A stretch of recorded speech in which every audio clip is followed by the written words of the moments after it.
Hello, welcome to travel food and life by Tithi. আজকে কলকাতা থেকে বন্দে ভারত এক্সপ্রেসে চলেছি পুরী। সেই অভিজ্ঞতাটা কেমন হলো আপনাদের সাথে একটু ভাগ করে নিই, চলুন। এবার আমরা ট্রেনটা এসে গেছে, উঠে পড়ছি। প্রথমেই আমরা নিয়েছি এক্সিকিউটিভ ক্লাসের টিকিট। সেখানে আমরা প্রথমে ঢুকে পড়ছি E1-এ, আমাদের টিকিট আছে আজকে। এক্সিকিউটিভ ক্লাসে এক একজনের টিকিটের দাম পড়েছে কলকাতা থেকে পুরী 2400 টাকা পার হেড। ল্যাপটপ বা ফোন চার্জ দেওয়ার জন্য পয়েন্ট রয়েছে প্রত্যেকটা সিটের নিচে। আর ফ্লাইটে যেমন থাকে রিডিং লাইট, এখানেও সেরকম দুখানা করে রিডিং লাইট রয়েছে। অ্যানাউন্সমেন্ট চলছে স্ক্রিনে ক্রমাগত। কেটারিং সার্ভিসের অপশানে আমরা ননভেজটা সিলেক্ট করে রেখেছি। এই ট্রেনটা 6টা 10-এ হাওড়া স্টেশন থেকে ছেড়ে একেবারে 12টা 35-এ পুরী স্টেশনে পৌঁছে দেয়। সকাল সকাল প্রথমেই জল দিয়ে গেলেন কেটারিংয়ের ভদ্রলোক। এক্সিকিউটিভ ক্লাসে 360 ডিগ্রি রিভলভিং চেয়ার্স থাকে, তাই আমরা দুজনে একসাথে জানলা দিয়ে দেখব বলে সিটটা জানলার দিকেই ঘুরিয়ে নিলাম। বৃষ্টি হচ্ছে বাইরে, আর বৃষ্টি উপভোগ করতে করতে চললাম। এবার এসে গেল নিউজ পেপার, আর তারপরেই মনোমুগ্ধ করা গোলাপ ফুল দেওয়া হলো। সকাল সকাল এরকম গোলাপ পেলে নিজে থেকেই মনটা ভালো হয়ে যায় বলুন। তার সাথে ওয়েট ওয়াইপস দিলেন। সকাল সকাল তো এরকমভাবে কেউ কোনোদিন গোলাপ ফুল দেয়নি, তাই গোলাপ ফুল হাতে পেয়ে মনটা ভীষণ ভালো হয়ে গেল। আর দেখুন বাইরে কি সুন্দর বৃষ্টি হচ্ছে, বৃষ্টি দেখতে দেখতে চলেছি। অদ্ভুত এক অন্যরকম আনন্দে মনটা যেন ভরে যাচ্ছে। যতই বৃষ্টি হোক মনটা কিন্তু ভীষণ আনন্দে ভরে যাচ্ছে। আর সাথে আমাদের চলে এলো টি কফি। সকাল সকাল টি কফি সেট চলে এসেছে। আপাতত যা সব সার্ভিস পাচ্ছি ডোমেস্টিক ফ্লাইটের থেকেও ভালো সার্ভিস মনে হচ্ছে। দেখা যাক এরপর কেমন হয় বাকিটা।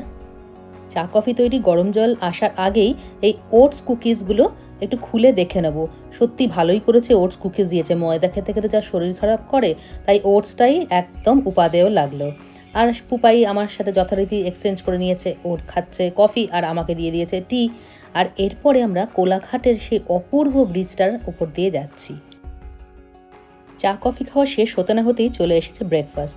ব্রেকফাস্টে রয়েছে কর্নফ্লেক্স, ব্রেড, কলা দিয়েছেন দুখানা, যদিও আমি একটা ফেরত দিয়ে দেবো। পুপাইকেও বলেছি একটা ফেরত দিয়ে দিতে। শুধু শুধু নষ্ট করবো না, কারণ আমরা এতটা খাই না, এতটা খাবো না।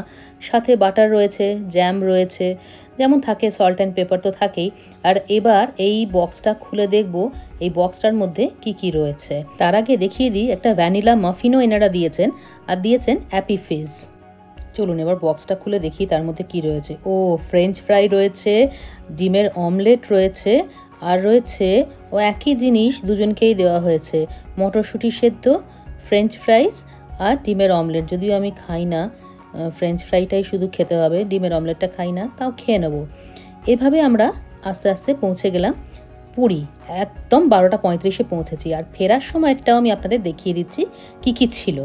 পুরী থেকে হাওড়া রিটার্নও এসেছি বন্দে ভারতে, তাই কি কি দিয়েছে তখন দেখাচ্ছি। ব্রেড স্টিক, মিক্সড ভেজ একটা স্যুপ আর বাটার, এটা ছিল প্রথমে এনারা দিয়েছিলেন।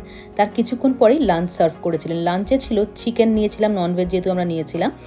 ডাল দিয়েছিলেন, দুখানা রুটি ঘিওয়ালা, রাইস দিয়েছিলেন, আর ছিল একটা আলু পটলের তরকারি। বেশ ফ্রেশই ছিল, চিকেনটাও বেশ ভালো ছিল, নরম ছিল। দই দিয়েছিলেন, পিকল ছিল, মানে আচার ছিল। যথারীতি মানে যেরকম থাকে সেটাই একটু খুব ভালোভাবে এনারা প্যাকেজিং করে দিয়েছিলেন। ইভিনিং স্ন্যাক্সে দেখতেই পাচ্ছেন অনেক কিছু ছিল, পেটে একেবারে জায়গা ছিল না। এরকম একটা ঝালমুড়ির প্যাকেট ছিল, মানে মুড়গুড়া সেও, যদিও আমি খাইনি এগুলো। আর এরকম এক ধরনের মিক্সচার ছিল, এই একটা খাস্তা কচুরি ছিল, আমি এগুলো কোনোটাই খাইনি, এতটাই পেট ভর্তি ছিল। বাদাম চিক্কি ছিল, একটা অ্যাপি ফিশ ছিল, অনেক কিছু ছিল ইভিনিংয়ে। আশা করি বন্দে ভারতের ছোট্ট ব্লগটা আপনাদের ভালো লেগেছে। ভালো লাগলে একটু লাইক শেয়ার করে দিলে খুশি হব। বন্দে ভারত ট্রেনটা ভীষণ ভালো লেগেছে আমার আবার যাওয়ার ইচ্ছে রয়েছে বন্দে ভারতে।